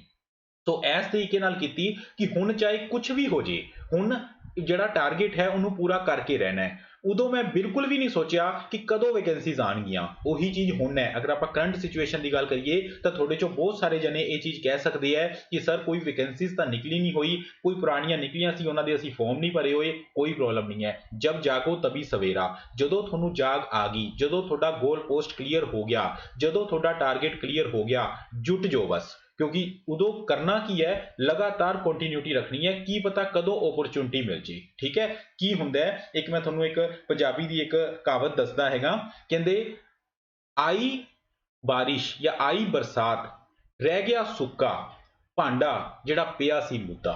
सो आपां आपदा भांडा जिहड़ा है ना दोस्तों वो मुद्दा नहीं रखना, ਆਪਾਂ ਜਿਹੜਾ ਆਪਣਾ ਭਾਂਡਾ ਹੈ ਉਹਨੂੰ ਖੁੱਲਾ ਰੱਖਣਾ ਹੈ। ਓਪਰਚੁਨਿਟੀ ਦਾ ਕੁਝ ਨਹੀਂ ਪਤਾ ਕਦੋਂ ਮਿਲ ਜੇ। ਸੋ ਇਹੀ ਰੀਜ਼ਨ ਸੀਗਾ ਕਿ 2016 ਤੋਂ ਲੈ ਕੇ 21 ਤੱਕ ਕੰਟੀਨਿਊਸਲੀ ਬਿਨਾਂ ਵੈਕੈਂਸੀਜ਼ ਆਉਣ ਤੇ, ਕੋਈ ਇੱਕਾ ਦੁੱਕਾ ਆਉਂਦੀਆਂ ਰਹੀਆਂ ਉਹ ਬਾਅਦ ਦੀ ਗੱਲ ਹੈ, ਲੇਕਿਨ ਕੋਈ 2018 ਦੇ ਵਿੱਚ ਇੱਕ ਦੋ ਆਈਆਂ ਸੀਗੀਆਂ, ਅਦਰਵਾਈਜ਼ 2021 ਦੇ ਵਿੱਚ ਮੇਨ ਵੈਕੈਂਸੀਜ਼ ਜਿਹੜੀਆਂ ਹੈ ਉਹ ਆਈਆਂ ਸੀਗੀਆਂ। ਮੇਰਾ ਪੇਪਰ ਜਿਹੜਾ ਮੈਂ 2018-19 ਦੀ ਗੱਲ ਕਰ ਰਿਹਾ, 2019 ਦੇ ਵਿੱਚ ਇੱਕ ਪੇਪਰ ਦਿੱਤਾ ਸੀਗਾ, 2020 ਦੇ ਵਿੱਚ ਮੈਂ ਪਹਿਲੀ ਗਵਰਨਮੈਂਟ ਜੌਬ ਜੁਆਇਨ ਕਰ ਲਈ ਸੀਗੀ। ਐਸ ਕੰਟੀਨਿਊਟੀ ਦਾ ਫਾਇਦਾ ਪਤਾ ਮੈਨੂੰ ਕੀ ਮਿਲਿਆ? ਜਿਹੜੇ ਮੇਰੇ ਮਾਰਕਸ, ਕਦੇ ਮੇਰਾ 1 ਨੰਬਰ ਰਹਿ ਗਿਆ, ਕਦੇ ਮੇਰਾ 0.25 ਰਹਿ ਗਿਆ, ਕਦੇ 0.5 ਰਹਿ ਗਿਆ, 2020 ਆਂਦੇ ਆਂਦੇ ਦੋਸਤੋ ਮੈਂ 4 ਪੇਪਰ ਕਲੀਅਰ ਕਰ ਚੁੱਕਿਆ ਸੀ ਗਵਰਨਮੈਂਟ ਜੌਬ ਦੇ। ਐਂਡ ਮੇਰੇ ਕੋਲੋਂ ਚੁਆਇਸ ਸੀਗੀ ਕਿ ਮੈਂ ਕਿੰਦੇ ਜਾਣਾ ਹੈ। ਉਸ ਤੋਂ ਬਾਅਦ ਉਹਦੇ ਚੋਂ ਮੈਂ ਇੱਕ ਜੁਆਇਨ ਕੀਤੀ, ਮੈਂ PSTCL ਦੇ ਵਿੱਚ ਮੈਂ ਬਤੌਰ LDC ਜੁਆਇਨ ਕੀਤਾ, ਲੇਕਿਨ ਫਿਰ ਵੀ ਤਿਆਰੀ ਦੀ ਕੰਟੀਨਿਊਟੀ ਮੈਂ ਫਿਰ ਵੀ ਨਹੀਂ ਛੱਡੀ, ਕਿਉਂਕਿ ਮਨ ਦੇ ਵਿੱਚ ਥੋੜਾ ਇਹ ਸੀਗਾ ਵੀ ਸ਼ਾਇਦ ਮੈਨੂੰ ਇਸ ਤੋਂ ਕੁਝ ਜ਼ਿਆਦਾ ਚਾਹੀਦਾ ਹੈ। ਇਸ ਤੋਂ ਸ਼ਾਇਦ ਜਿੰਨੀ ਮੈਂ ਮਿਹਨਤ ਕੀਤੀ ਹੈ, ਮੇਰੇ ਮਨ ਦੇ ਅੰਦਰ ਹੀ ਸੀਗਾ ਕਿ ਜਿੰਨੀ ਮੈਂ ਮਿਹਨਤ ਕੀਤੀ ਹੈ ਸ਼ਾਇਦ ਇਸ ਤੋਂ ਕੁਝ ਵੱਡਾ ਮੈਨੂੰ ਚਾਹੀਦਾ ਹੈਗਾ। ਮੈਂ ਤਿਆਰੀ ਫਿਰ ਕੰਟੀਨਿਊ ਰੱਖੀ, ਕੋਈ ਚਾਹੇ ਪੋਸਟ ਆਈਆਂ ਨਹੀਂ ਆਈਆਂ, ਮੈਂ ਤਿਆਰੀ ਨਾਲ ਕਰਦਾ ਰਿਹਾ। ਫਿਰ ਜਦੋਂ ਇੱਕ ਐਗਜ਼ਾਮ ਆਇਆ 2021 ਦੇ ਵਿੱਚ, ਐਕਸਾਈਜ਼ ਇੰਸਪੈਕਟਰ, SIPO, BLEO, ਹੁਣ ਇੱਥੇ ਦੇਖੋ ਇਸ ਕੰਟੀਨਿਊਟੀ ਦਾ ਕੀ ਬੈਨੀਫਿਟ ਹੋਇਆ। ਮੈਂ ਵਾਰੀ ਦੱਸ ਰਿਹਾ, ਮੇਰੀਆਂ ਚੀਜ਼ਾਂ ਤੋਂ ਤੁਸੀਂ ਸਿੱਖਣਾ ਹੈ। ਮੈਂ ਜੋ ਤੁਹਾਨੂੰ ਦੱਸ ਰਿਹਾ ਨਾ, ਉਹਦੇ ਚੋਂ ਤੁਸੀਂ ਆਪਦੇ ਲਈ ਜੋ ਚੀਜ਼ ਗੇਨ ਕਰਨੀ ਹੈ ਉਹ ਕਰਨੀ ਹੈ। ਮੈਂ ਕਿੱਥੇ ਜੋਬ ਕਰ ਰਿਹਾ, ਕਿਹੜੀ ਦੇ ਕੀਤਾ, ਇਹ ਮੈਟਰ ਨਹੀਂ ਕਰਦਾ ਕਿਸੇ ਲਈ ਵੀ, ਲੇਕਿਨ ਮੈਟਰ ਕੀ ਕਰਦਾ ਹੈ? ਮੈਟਰ ਇਹ ਕਰਦਾ ਹੈ ਕਿ ਮੇਰੀਆਂ ਗਲਤੀਆਂ ਤੋਂ ਉਸ ਕੀ ਪੋਜ਼ਿਟਿਵ ਨਿਕਲਿਆ ਉਹ ਤੁਸੀਂ ਆਪਦੇ ਅੰਦਰ ਲੈ ਕੇ ਆਉਣਾ ਹੈ। ਹੁਣ ਦੇਖੋ ਇਹਦਾ ਬੈਨੀਫਿਟ ਕੀ ਹੋਇਆ। ਜਦੋਂ ਦੋਸਤੋ ਐਕਸਾਈਜ਼ ਤੇ BLEO ਜਾਂ ਇਹ ਜਿਹੜੀਆਂ ਪੋਸਟਾਂ ਆਈਆਂ, ਉਹਦੇ ਵਿੱਚ ਨਾ PSSB ਨੇ ਇੱਕ ਬਹੁਤ ਵੱਡਾ ਚੇਂਜ ਕਰਤਾ, ਜਿਹਦੇ ਤੇ ਕਾਫੀ ਸਟੂਡੈਂਟਸ ਨੂੰ ਜਿਹੜਾ ਹੈ ਕਾਫੀ ਤਕਲੀਫ ਹੋਈ। ਕੀ ਹੋਇਆ? ਉਹਨਾਂ ਨੇ 120 ਨੰਬਰ ਦਾ ਪੇਪਰ ਸੀਗਾ, 40 ਮਾਰਕਸ ਦਾ ਉਹਨਾਂ ਨੇ 33% ਦੇਖੋ ਉਹਨਾਂ ਨੇ ਇੰਡਸਟਰੀ ਤੇ ਟੈਕਸੇਸ਼ਨ ਐਡ ਕਰਤਾ। ਹੁਣ ਕਿਉਂਕਿ ਮੇਰੀ ਤਿਆਰੀ ਕੰਟੀਨਿਊਟੀ ਸੀ ਪਿਛਲੇ 5 ਸਾਲਾਂ ਤੋਂ ਲਗਾਤਾਰ ਡੇਲੀ, ਹਨਾ। ਹੁਣ ਮੈਂ ਜੀ ਇਹ ਚੀਜ਼ ਦੱਸੂਗਾ ਤਾਂ ਤੁਹਾਨੂੰ ਹੋਰ ਜ਼ਿਆਦਾ ਲੱਗੂਗਾ। ਟਾਈਮ ਟੇਬਲ ਬਾਰੇ ਵੀ ਮੈਂ ਗੱਲ ਕਰੂੰਗਾ। ਡੇਲੀ ਦਾ ਮੇਰਾ ਟਾਈਮ ਟੇਬਲ ਹੁੰਦਾ ਸੀਗਾ ਲਗਾਤਾਰ 2016 ਤੋਂ ਲੈ ਕੇ 2022 ਤੱਕ ਮੈਂ ਡੇਲੀ ਜਿਹੜਾ ਹੈ, ਮੈਂ ਨਹੀਂ ਕਿ 4 ਵਜੇ ਤੋਂ ਬਾਅਦ, ਸਵੇਰੇ 4 ਵਜੇ ਤੋਂ ਬਾਅਦ ਮੈਂ ਕਦੇ ਸੁੱਤਾ ਨਹੀਂ ਰਿਹਾ, ਯਾਨੀ ਕਿ 3:30 ਤੇ ਮੈਂ ਉੱਠ ਜਾਂਦਾ ਸੀਗਾ। ਠੀਕ ਹੈ, ਚਲੋ ਉਹ ਬਾਅਦ ਦੀ ਗੱਲ ਹੈ, ਉਹ ਟਾਈਮ ਟੇਬਲ ਦੇ ਵਿੱਚ ਆਪਾਂ ਆਵਾਂਗੇ। ਲੇਕਿਨ ਮੇਨ ਮੈਂ ਤੁਹਾਨੂੰ ਦੱਸਦਾ ਉਸ ਕੰਟੀਨਿਊਟੀ ਦਾ ਫਾਇਦਾ ਕੀ ਹੋਇਆ। ਉਸ ਕੰਟੀਨਿਊਟੀ ਦਾ ਫਾਇਦਾ ਇਹ ਹੋਇਆ ਕਿ ਮੈਥ, ਰੀਜ਼ਨਿੰਗ, ਜਨਰਲ ਨੌਲੇਜ ਇਹ ਮੇਰੇ ਪਹਿਲਾਂ ਤੋਂ ਤਿਆਰ ਸੀਗੇ। ਮੈਨੂੰ ਟਾਈਮ ਮਿਲਿਆ ਕਿ ਜਿਹੜਾ ਮੈਂ ਐਡੀਸ਼ਨਲ ਜਿਹੜਾ ਸਿਲੇਬਸ 33% ਆਇਆ ਹੈ, ਮੈਂ ਉਹਦੀ ਤਿਆਰੀ ਕਰ ਸਕਾਂ। ਸੋ ਉਸ ਦੇ ਵਿੱਚ ਉਸ ਚੀਜ਼ ਨੇ ਮੈਨੂੰ ਬਹੁਤ ਜ਼ਿਆਦਾ ਜਿਹੜਾ ਬੈਨੀਫਿਟ ਹੈ ਉਹ ਦਿੱਤਾ। ਇਹ ਚੀਜ਼ ਤੁਸੀਂ ਧਿਆਨ 'ਚ ਰੱਖਣੀ ਹੈ, ਠੀਕ ਹੈ ਜੀ। ਸੋ ਇਹ ਜਿਹੜੀ ਹੈ ਇਹਨੂੰ ਤੁਸੀਂ ਸਕਸੈਸ ਸਟੋਰੀ ਕਹਿ ਲਓ, ਫੇਲਿਅਰ ਸਟੋਰੀ ਕਹਿ ਲਓ, ਮੈਂ ਇਹਨੂੰ ਸਟਰਗਲ ਸਟੋਰੀ ਕਹੂੰਗਾ, ਜਿੰਦੇ 'ਚ ਕਾਫੀ ਕੁਝ ਜਿਹੜਾ ਹੈ ਉਹ ਤੁਹਾਨੂੰ ਸਿੱਖਣ ਨੂੰ ਮਿਲ ਸਕਦਾ ਹੈ। ਓਕੇ ਹੈ ਜੀ। ਨੈਕਸਟ ਇਹਦੇ ਤੇ ਆਪਾਂ ਚੱਲਦੇ ਹਾਂ, ਸਟ੍ਰੈਟਜੀ ਕੀ ਹੋਊਗੀ। ਸਟ੍ਰੈਟਜੀ ਦੀ ਅਗਰ ਆਪਾਂ ਗੱਲ ਕਰੀਏ, ਸੋ ਵੈਸੇ ਤਾਂ ਫਰੈਂਡ ਸਟ੍ਰੈਟਜੀ ਜਿਹੜੀ ਹੈ ਉਹ ਪਿਛਲੀ ਸਲਾਈਡ ਤੇ ਆਪਾਂ ਇੰਨੀਆਂ ਗੱਲਾਂ ਕੀਤੀਆਂ, ਉਹਦੇ ਵਿੱਚੋਂ ਸਟ੍ਰੈਟਜੀ ਆਪਣੇ ਆਪ ਹੀ ਕਲੀਅਰ ਹੋ ਗਈ ਹੋਏਗੀ। ਫਿਰ ਵੀ ਮੈਂ ਤੁਹਾਨੂੰ ਪੁਆਇੰਟ ਬਾਈ ਪੁਆਇੰਟ ਜਿਹੜਾ ਹੈ ਦੱਸ ਦੇਣਾ। ਕੋਈ ਵੀ ਐਗਜ਼ਾਮ, ਠੀਕ ਹੈ, ਸਿਰਫ ਸਟੇਟ ਗਵਰਨਮੈਂਟ ਨਹੀਂ, ਸੈਂਟਰ ਗਵਰਨਮੈਂਟ ਨਹੀਂ, ਬੈਂਕਿੰਗ ਸੈਕਟਰ, ਕੋਈ ਵੀ ਐਗਜ਼ਾਮ ਤੁਸੀਂ ਕਲੀਅਰ ਕਰਨਾ ਹੈ, ਸਭ ਤੋਂ ਪਹਿਲਾਂ ਦੋਸਤੋ ਤੁਹਾਡੇ ਬੇਸਿਕਸ ਜਿਹੜੇ ਹੈ ਨਾ ਉਹ ਕਲੀਅਰ ਹੋਣੇ ਚਾਹੀਦੇ ਹੈ। ਵੈਸੇ ਤਾਂ ਦੇਖੋ ਇਹ ਸਕੂਲ ਐਜੂਕੇਸ਼ਨ ਦੇ ਵਿੱਚ ਹੀ ਹੁੰਦਾ ਹੈ, ਲੇਕਿਨ ਓਬਵੀਅਸਲੀ ਗੱਲ ਹੈ ਉਸ ਟਾਈਮ ਤੇ ਕੀ ਹੁੰਦਾ ਹੈ ਕਿ ਬੱਚੇ ਨੂੰ ਇੰਨਾ ਨਹੀਂ ਧਿਆਨ 'ਚ ਹੁੰਦਾ, ਜਾਂ ਆਪਾਂ ਕਹੀਏ ਕਿ ਮੈਂ ਅੱਜ ਵੀ ਇਹ ਕਹਿਣਾ ਚਾਹੁੰਦਾ ਵੀ ਹਰ ਜਿਹੜਾ ਬੱਚਾ ਜਦੋਂ 6ਵੀਂ ਤੋਂ 10ਵੀਂ ਤੱਕ ਦੇ ਸਬਜੈਕਟ ਅਗਰ ਚੰਗੀ ਤਰ੍ਹਾਂ ਕਰ ਲਵੇ, ਲੇਕਿਨ ਤੁਸੀਂ ਵੀ ਪੜ੍ਹੇ ਹੋ, ਮੈਂ ਵੀ ਪੜ੍ਹਿਆ, ਉਦੋਂ ਆਪਣਾ ਟਾਰਗੇਟ ਸਿਰਫ ਇਹ ਹੁੰਦਾ ਹੈ ਵੀ ਜਿਹੜੇ ਕਲਾਸ ਟੈਸਟ ਹੈਗੇ ਜਾਂ ਐਗਜ਼ਾਮ ਹੈ ਉਹਨਾਂ ਨੂੰ ਆਪਾਂ ਕਲੀਅਰ ਕਰ ਲਈਏ, ਚਾਹੇ ਆਪਾਂ ਰੱਟੇ ਮਾਰੀਏ ਜਾਂ ਕੁਝ ਵੀ ਕਰੀਏ, ਹੈ ਨਾ। ਅਦਰਵਾਈਜ਼ ਜਦੋਂ ਵੀ ਤੁਸੀਂ ਕਿਸੇ ਐਗਜ਼ਾਮ ਦੀ ਪ੍ਰੀਪਰੇਸ਼ਨ ਕਰਨੀ ਹੈ, ਜਾਂ ਤੁਸੀਂ ਵਿਚਾਲੇ ਹੈਗੇ ਹੋ, ਹਜੇ ਤੱਕ ਜਿਹੜੀ ਪ੍ਰੀਪੇਅਰ ਤੁਸੀਂ ਕਰ ਚੁੱਕੇ ਹੋ ਜਾਂ ਅੱਧੀ ਪ੍ਰੀਪਰੇਸ਼ਨ ਜਿਹੜੀ ਹੈ ਹੋ ਚੁੱਕੀ ਹੈ, ਤੁਸੀਂ ਸਭ ਤੋਂ ਪਹਿਲਾਂ ਆਪਦੇ ਬੇਸਿਕਸ ਕਲੀਅਰ ਕਰੋ। ਚਾਹੇ NCERT ਦੀਆਂ ਬੁੱਕਸ ਪੜ੍ਹੋ ਜਾਂ ਹੋਰ ਜਿਹੜੀਆਂ ਕਾਫੀ ਬੁੱਕਸ ਆਉਂਦੀਆਂ ਤੁਸੀਂ ਉਹ ਪੜ੍ਹੋ। ਤੁਹਾਡੇ ਹਰ ਸਬਜੈਕਟ ਦੇ ਬੇਸਿਕਸ ਜਿਹੜੇ ਹੈ ਨਾ ਉਹ ਕਲੀਅਰ ਹੋਣੇ ਚਾਹੀਦੇ ਹੈ, ਕਿਉਂਕਿ ਕਿਸੇ ਵੀ ਐਗਜ਼ਾਮ ਦੇ ਵਿੱਚ ਤੁਸੀਂ ਉਹ ਚੀਜ਼ਾਂ ਜ਼ਰੂਰ ਦੇਖਣੀਆਂ ਕਿ ਜਿਹੜੀਆਂ ਸਭ ਨੂੰ ਆਉਂਦੀਆਂ ਨਾ ਉਹ ਤੁਹਾਨੂੰ ਆਉਣੀਆਂ ਚਾਹੀਦੀਆਂ। ਤੁਹਾਡਾ ਐਗਜ਼ਾਮ ਕਿਹੜੀ ਚੀਜ਼ ਕਲੀਅਰ ਕਰਾਊਗੀ? ਜੋ ਚੀਜ਼ਾਂ ਬਾਕੀਆਂ ਨੂੰ ਨਹੀਂ ਆਉਂਦੀਆਂ ਉਹ ਤੁਹਾਨੂੰ ਆਉਂਦੀਆਂ ਐਕਸਟਰਾ। ਹੁਣ ਅਗਰ ਮੰਨ ਲਓ ਤੁਸੀਂ ਐਕਸਟਰਾ ਚੀਜ਼ਾਂ ਤਾਂ ਕਰਦੇ ਰਹੇ, ਲੇਕਿਨ ਕੁਝ ਕਾਮਨ ਚੀਜ਼ਾਂ ਜਿਹੜੀਆਂ ਸਭ ਨੂੰ ਆਉਂਦੀਆਂ ਉਹ ਤੁਹਾਨੂੰ ਨਹੀਂ ਆਉਂਦੀਆਂ, ਤਾਂ ਉੱਥੇ ਪ੍ਰੋਬਲਮ ਆ ਜਾਏਗੀ, ਹੈ ਨਾ। ਉੱਥੇ ਕੀ ਹੈ ਜਿਹੜੀ ਹੈ ਉਹ ਉਹਦੇ 'ਚ ਆਪਾਂ ਪਿੱਛੇ ਰਹਿ ਜਾਂਦੇ ਹਾਂ। ਸੋ ਆਪਣੇ ਬੇਸਿਕਸ ਜਿਹੜੇ ਹੈ ਨਾ ਉਹ ਕਲੀਅਰ ਹੋਣੇ ਚਾਹੀਦੇ ਆ, ਪਹਿਲੀ ਚੀਜ਼। ਦੂਸਰਾ, ਪ੍ਰੋਪਰ ਟਾਈਮ ਟੇਬਲ। ਤੁਹਾਨੂੰ ਹਰ ਸਬਜੈਕਟ ਨੂੰ ਇੰਪੋਰਟੈਂਸ ਦਿੰਦੇ ਹੋਏ, ਆਪਦੀ ਕਾਬਲੀਅਤ ਦੇਖਦੇ ਹੋਏ ਵੀ ਤੁਹਾਨੂੰ ਕਿਹੜੀ ਚੀਜ਼ ਔਖੀ ਲੱਗਦੀ ਹੈ, ਕਿਹੜੀ ਚੀਜ਼ ਸੌਖੀ ਲੱਗਦੀ ਹੈ, ਠੀਕ ਹੈ। ਕਬੂਤਰ ਤਰ੍ਹਾਂ ਅੱਖਾਂ ਨਹੀਂ ਮੀਚਣੀਆਂ ਹੁੰਦੀਆਂ ਕਿ ਜਿਹੜੀ ਚੀਜ਼ ਤੁਹਾਨੂੰ ਨਹੀਂ ਆਉਂਦੀ ਐਗਜ਼ਾਮੀਨਰ ਉਹਦੇ 'ਚ ਜਿਹੜੀ ਹੈ ਐਗਜ਼ਾਮ 'ਚ ਹੀ ਨਹੀਂ ਪਾਏਗਾ। ਐਦਾਂ ਨਹੀਂ ਹੁੰਦਾ। ਤੁਹਾਨੂੰ ਪਤਾ ਨਾ ਜਦੋਂ ਆਪਾਂ ਤਿਆਰੀ ਕਰਨੀ ਸਟਾਰਟ ਕਰਦੇ ਹਾਂ ਨਾ ਫਰੈਂਡਸ, ਥੋੜ੍ਹੀ ਜਿਹੀ ਹੋਰ ਇੱਕ ਤਿੱਖੀ ਜਿਹੀ ਗੱਲ ਮੈਂ ਤੁਹਾਨੂੰ ਦੱਸਦਾ। ਜਦੋਂ ਆਪਾਂ ਤਿਆਰੀ ਕਰਨੀ ਸਟਾਰਟ ਕਰਦੇ ਆ ਨਾ, ਆਪਾਂ ਮੰਨ ਲਓ ਕੋਈ ਵੀ ਜੋਬ ਜਿਹੜੀ ਹੈ ਉਹ ਇੰਨਾ ਐਕਸਪੈਕਟ ਕਰਦੀ ਹੈ, ਇੰਨੀ ਲਾਈਨ ਐਕਸਪੈਕਟ ਕਰਦੀ ਹੈ, ਮੰਨ ਲਓ ਨਾ, ਵੈਸੇ ਹੀ ਮੈਂ ਇੱਕ ਬਣਾ ਰਿਹਾ ਕਿ ਇੱਥੋਂ ਤੋਂ ਲੈ ਕੇ ਇੱਥੋਂ ਤੱਕ ਐਕਸਪੈਕਟ ਕਰਦੀ ਹੈ। ਤੁਸੀਂ ਆਪਦੀ ਤਿਆਰੀ 2-3 ਮਹੀਨੇ 4 ਮਹੀਨੇ ਤਿਆਰੀ ਕੀਤੀ, ਤੁਸੀਂ ਇੱਥੋਂ ਤੱਕ ਆਪਦਾ ਜਿਹੜਾ ਹੈ ਨਾ ਉਹ ਕਰ ਲਿਆ। ਹੁਣ ਤੁਸੀਂ ਇਹ ਜਿਹੜੀ ਹੈ ਵਿਸ਼ ਕਰਦੇ ਹੋ ਜਾਂ ਆਪਦੇ ਮਨ ਦੇ ਵਿੱਚ ਇਹ ਇੱਛਾ ਕਰਦੇ ਹੋ ਕਿ ਐਗਜ਼ਾਮੀਨਰ ਨਾ ਸਿਰਫ ਇੰਨੇ 'ਚੋਂ ਹੀ ਪੇਪਰ ਪਾ ਦੇਵੇ ਨਾ ਤਾਂ ਆਪਣਾ ਕਲੀਅਰ ਹੋ ਜਾਏਗਾ। ਉਹ ਪੋਸੀਬਲ ਨਹੀਂ ਹੈ ਨਾ, ਦੇਖੋ, ਹੈ ਨਾ। ਫਿਰ ਜਿਵੇਂ ਜਿਵੇਂ ਆਪਾਂ ਆਪਦੀ ਲਾਈਨ ਵਧਾਉਂਦੇ ਜਾਂਦੇ ਹਾਂ, ਉਵੇਂ ਉਵੇਂ ਐਗਜ਼ਾਮੀਨਰ ਲਾ ਲਓ ਜਾਂ ਟਾਈਮ ਟੂ ਟਾਈਮ ਤੁਹਾਨੂੰ ਪਤਾ ਨਾ ਕਿ ਪੇਪਰ ਦਾ ਲੈਵਲ ਟਫ ਹੁੰਦਾ ਜਾ ਰਿਹਾ ਹੈ। ਜਿਵੇਂ ਜਿਵੇਂ ਤੁਸੀਂ ਲਾਈਨ ਵਧਾਓਗੇ ਉਹ ਵਾਲੀ ਲਾਈਨ ਵੀ ਉੱਪਰਲੀ ਵੱਧ ਰਹੀ ਹੈ। ਸੋ ਤੁਸੀਂ ਆਪਦੀ ਲਾਈਨ ਨੂੰ ਸਪੀਡ ਨਾਲ ਵਧਾਉਣਾ ਹੈ, ਆਪਦੇ ਬੇਸਿਕਸ ਨੂੰ ਕਲੀਅਰ ਕਰਦੇ ਹੋਏ ਵਧਾਉਣਾ ਹੈ, ਠੀਕ ਹੈ। ਉਸ ਨਾਲ ਹੀ ਬੈਨੀਫਿਟ ਮਿਲੇਗਾ। ਫਿਰ ਸਭ ਤੋਂ ਇੰਪੋਰਟੈਂਟ ਚੀਜ਼ ਕੰਟੀਨਿਊਟੀ। ਮੈਂ ਤੁਹਾਨੂੰ ਦੱਸ ਹੀ ਦਿੱਤਾ, ਮੈਂ ਆਪਦਾ ਐਗਜ਼ਾਮਪਲ ਲੈ ਕੇ ਵੀ ਦੱਸਤਾ। ਤੇ ਸਭ ਤੋਂ ਇੰਪੋਰਟੈਂਟ ਚੀਜ਼ ਹੈ ਲਗਾਤਾਰਤਾ। ਆਏ ਨਹੀਂ ਹੈ ਵੀ ਇੱਕ ਦਿਨ ਤਾਂ ਆਪਾਂ 8 ਘੰਟੇ ਪੜ੍ਹ ਲਏ, ਮੁੜ ਕੇ 7 ਦਿਨ ਆਪਾਂ ਕਿਤਾਬ ਨੂੰ ਹੱਥ ਹੀ ਨਹੀਂ ਲਗਾਇਆ, ਨਹੀਂ। ਕੰਟੀਨਿਊਟੀ ਸਭ ਤੋਂ ਇੰਪੋਰਟੈਂਟ ਹੈ ਕਿ ਆਪਾਂ ਕਿੰਨੀ ਕੁ ਮਿਹਨਤ ਕਰਦੇ ਹਾਂ, ਠੀਕ ਹੈ। ਸੋ ਸਰਤਾਜ ਸਾਹਿਬ ਨੇ ਲਿਖਿਆ ਹੋਇਆ ਇੱਕ ਕਿ ਵਸਲਾਂ ਦੀ ਰੁੱਤੇ ਦੇਖੀ ਨਸੀਬ ਰਹਿ ਗਏ ਸੁੱਤੇ, ਹੀਰੇ ਸੁੱਤਿਆਂ ਦੇ ਉੱਤੇ ਰਹਿਣੇ ਕੀ ਖਿਲਾਰ ਕੇ, ਹਨਾ। ਕਿ ਭਗਵਾਨ ਵੀ ਇਹ ਚੀਜ਼ ਸੋਚਦਾ ਹੈਗਾ ਕਿ ਜਿਹੜਾ ਬੰਦਾ ਵੈਸੇ ਹੀ ਸੁੱਤਾ ਪਿਆ, ਜਿਹੜਾ ਕੋਸ਼ਿਸ਼ ਹੀ ਨਹੀਂ ਕਰ ਰਿਹਾ, ਉਹਨੂੰ ਐਵੇਂ ਹੀਰੇ ਜਾਂ ਕੋਈ ਵੀ ਉਹਨਾਂ ਨੂੰ ਵਰਦਾਨ ਦੇ ਕੇ ਕੀ ਫਾਇਦਾ, ਜਦਕਿ ਦੂਸਰੇ ਪਾਸੇ ਕੋਈ ਮਿਹਨਤ ਕਰ ਰਿਹਾ ਤਾਂ ਉਹਨੂੰ ਪਹਿਲਾਂ ਉਹ ਚੀਜ਼ ਜਿਹੜੀ ਹੈ ਉਹ ਮਿਲਦੀ ਹੈ, ਠੀਕ ਹੈ। ਸੋ ਇਹ ਚੀਜ਼ਾਂ ਕੁਝ ਮੋਟੀਵੇਸ਼ਨਲ ਜਿਹੜੀਆਂ ਨਾ, ਇਹ ਟਾਈਮ ਟੂ ਟਾਈਮ ਜਿਵੇਂ ਮੈਂ ਲਿੱਤੀਆਂ, ਅੱਜ ਮੈਨੂੰ ਮੌਕਾ ਮਿਲ ਰਿਹਾ ਤੁਹਾਡੇ ਨਾਲ ਡਿਸਕਸ ਕਰਨ ਦਾ। ਸੋ ਇਹ ਸਾਰੀਆਂ ਚੀਜ਼ਾਂ ਮੈਂ ਤੁਹਾਨੂੰ ਦੱਸ ਰਿਹਾ। ਪ੍ਰੋਪਰ ਤੁਹਾਡਾ ਦੋਸਤੋ ਟਾਈਮ ਟੇਬਲ ਜਿਹੜਾ ਹੈ ਉਹ ਹੋਣਾ ਚਾਹੀਦਾ ਸੀ। ਮੈਨੂੰ ਜੋਬ ਦੇ ਵਿੱਚੋਂ ਜਿਸ ਦਿਨ ਜਿਹੜੀ ਹੈ ਉਹ ਛੁੱਟੀ ਹੁੰਦੀ ਸੀਗੀ ਜਾਂ ਮੈਂ ਛੁੱਟੀ ਲੈਂਦਾ ਸੀਗਾ, ਮੈਂ ਸਵੇਰੇ ਮਾਰਨਿੰਗ 4 AM ਤੋਂ ਲੈ ਕੇ ਰਾਤ ਨੂੰ 8 ਯਾਨੀ ਕਿ 8 ਜਾਂ 9 ਜਿਹੜਾ PM ਹੈ